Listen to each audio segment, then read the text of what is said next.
Fala galera, sejam bem-vindos a mais uma aula aqui no canal Biologia Legal. Estamos aqui dando continuidade à série de videoaulas aí sobre as teorias evolucionistas.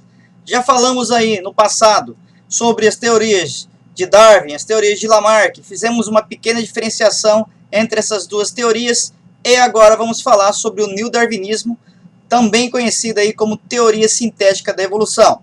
Gostaria de pedir para você que ainda não se inscreveu no nosso canal, se inscreva, ative o sininho para receber as notificações de novos vídeos e não se esqueça também de deixar seu like. Então vamos para a vinheta e vamos falar tudo sobre o neodarwinismo ou teoria sintética da evolução.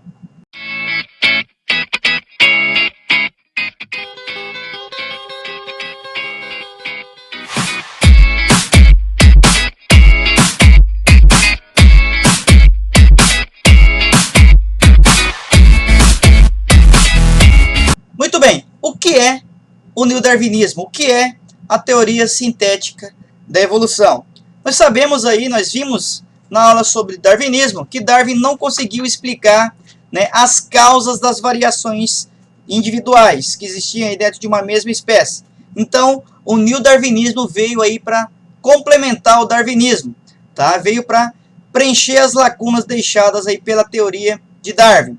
E o neodarwinismo é baseado totalmente, né, na genética mendeliana e genética pós-mendeliana.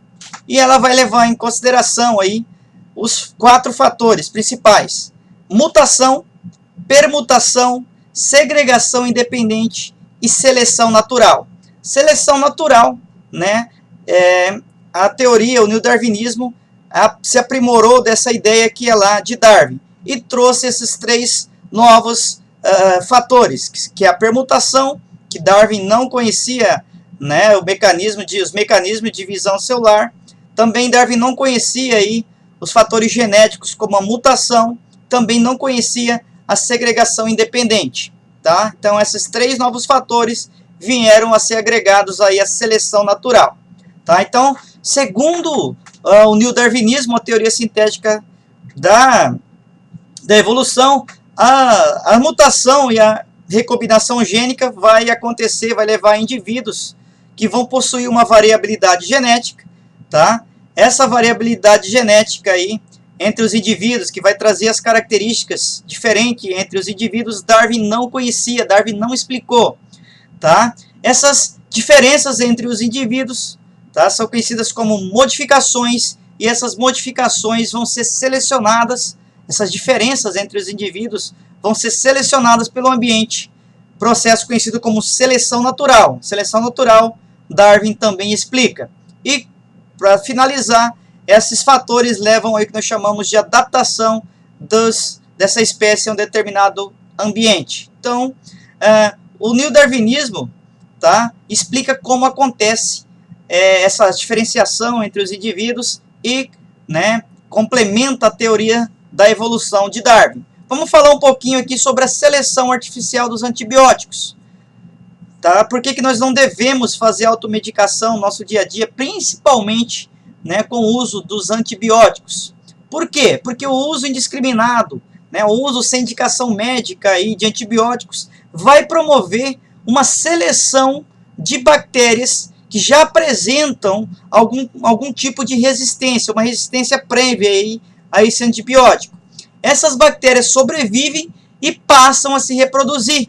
E os descendentes vão herdar essas características genéticas que conferem resistência a ela.